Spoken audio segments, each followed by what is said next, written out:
Good morning बच्चों, कैसे हैं आप लोग। आशा करते हैं आप लोग अच्छा ही होंगे। तो चलिए देखते हैं आज बिना लेट किए हुए क्रैश कोर्स 2026।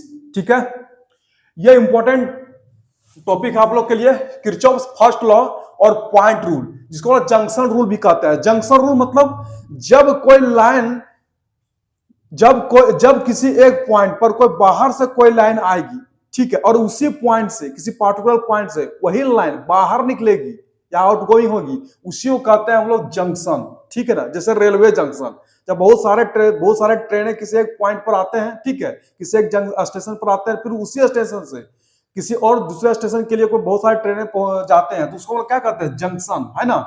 तो यहाँ पर उसी जंक्शन के बारे में पढ़ने वाले हैं ना। देखिए यहाँ पर according to this rule, ठीक है, the algebraic sum of all the electric currents meeting at a point or junction of an electric network is equal to 0। मतलब बोल रहा है इस नियम के अनुसार से कि जितना भी इलेक्ट्रिक करंट मीट होगा, मिलेगा किसी एक पॉइंट पर, ठीक है, तो उसका टोटल जो एल्जेब्रिक सम होगा वह क्या होना चाहिए, 0। ठीक है, चलिए इसको देखते हैं कैसे होता है। सो कॉन्सिडर ए पॉइंट ओ, विचार करते हैं कि मेरे पास एक पॉइंट क्या है, ओ, ठीक है, of an electric network as shown in the figure. ये जो दिख रहा है आपका, ये इलेक्ट्रिक नेटवर्क है। ठीक है, इसका मतलब क्या है कि बाबू ये सेल है, रेजिस्टेंस है, ये रेजिस्टेंस है, और यहां से आपका इलेक्ट्रिक करंट निकल रहा है। ठीक है, तो जब क्या होता है कि जब इस सेल से इलेक्ट्रिक करंट आया, ये रेजिस्टेंस से इलेक्ट्रिक करंट आया, ये भी रेजिस्टेंस से इलेक्ट्रिक करंट आया, ठीक है, और जब I1 आया, I2 आया, ठीक है, लेकिन I3 क्या हो गया, निकल रहा है। ठीक है, और I4 भी निकल रहा है, आउटगोइंग हो रहा है, और I5 क्या हो रहा है, आ रहा है। ठीक है, तो जब किसी एक पॉइंट पर बहुत सारा इलेक्ट्रिक करंट आएंगे और फिर उसी पॉइंट से बाहर निकलेंगे, ये टोटल कंडीशन को हम लोग कहते हैं जंक्शन, या इसी को कहते हैं पॉइंट, या इसी को कहते हैं किरचॉफ्स फर्स्ट लॉ। ठीक है, तो चलिए इसका हम लोग एक्सप्रेशन देख लेते हैं थोड़ा सा। मतलब बोलता है कि incoming current are taken as a positive while outgoing current are taken as a negative। मतलब जितने भी इनकमिंग करंट होंगे, मतलब आने वाला करंट होंगे, उसको क्या कहेंगे हम लोग, पॉजिटिव से डिनोट करेंगे। और आउटगोइंग करंट मतलब बाहर निकलने वाले जितने भी करंट होंगे, उसको किससे डिनोट करेंगे, नेगेटिव से। ठीक है, तो चलिए देखते हैं from from point rule. Point rule क्या बोलता है, देखिए इलेक्ट्रिक करंट I1 क्या हो रहा है, इनकमिंग हो रहा है, तो जब इलेक्ट्रिक करंट I1 इनकमिंग हो रहा हो तो I1 लिखेंगे, इसको प्लस करेंगे। ठीक है, उसके बाद देखिए I2 भी मेरा इनकमिंग हो रहा है, तो यहां भी हम I2 लिखेंगे, प्लस करेंगे। ठीक है, उसके बाद देखिए I3, बाबू I3 क्या हो रहा है, आउटगोइंग हो रहा है, बाहर निकल रहा है पॉइंट से, तो हम यहां पर क्या लिखेंगे, -I3।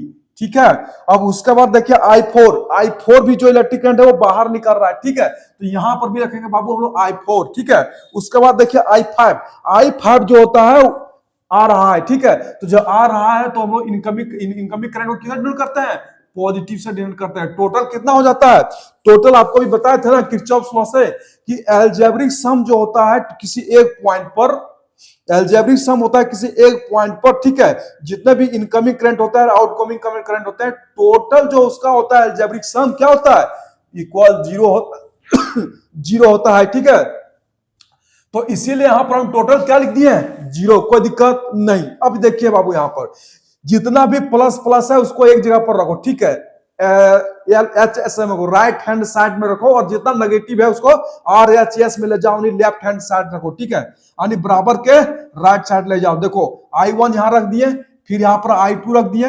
अब देखो प्लस में क्या है, I5 है। अब बाबू देखो I3 है, उसको लेफ्ट से राइट ले जाओ, तो क्या हो जाएगा, माइनस का प्लस, फिर यहां पर I4 भी इधर माइनस लेफ्ट साइड में राइट जाएगा तो प्लस हो जाएगा। बाबू देखो ये पूरा क्लियर हो गया। तो यहां पर क्या बता रहा है कि जितना टोटल इनकमिंग करंट, ये जो टोटल I1 I2 I3 दिख रहा है, ये टोटल इनकमिंग करंट है कि नहीं, और जो टोटल I3 और I4 दिख रहा है, ये टोटल आउटगोइंग करंट है बाबू। ठीक है, और दोनों जस्ट क्या होता है, इक्वल होता है। ठीक है, और ये जो टोटल जो इक्वल हुआ है, इसी को कहते हैं किरचॉफ्स फर्स्ट लॉ। ठीक है, और एक बहुत इंपॉर्टेंट चीज है बाबू, यहां देख लेना कि Kirchhoff's first law is based on the law of conservation of electric charge. मतलब जो किरचॉफ्स फर्स्ट लॉ होता है वह किसका आधार है, conservation of electric charge. Conservation of electric charge मतलब क्या क्या होता है, तो बाबू एक चीज पढ़े होंगे, कंजर्वेशन ऑफ एनर्जी। ठीक है, मतलब जितना भी एनर्जी इमिट होगा, ना ही एनर्जी को हम लोग डिस्ट्रॉय कर सकते हैं, ठीक है, और ना ही उसको जनरेट कर सकते हैं इलेक्ट्रिक एनर्जी को, ये मालूम होगा, है ना। तो उससे कहते हैं conservation of electric energy, electric charge, ठीक है। चलिए ठीक है बाबू, थैंक यू, धन्यवाद।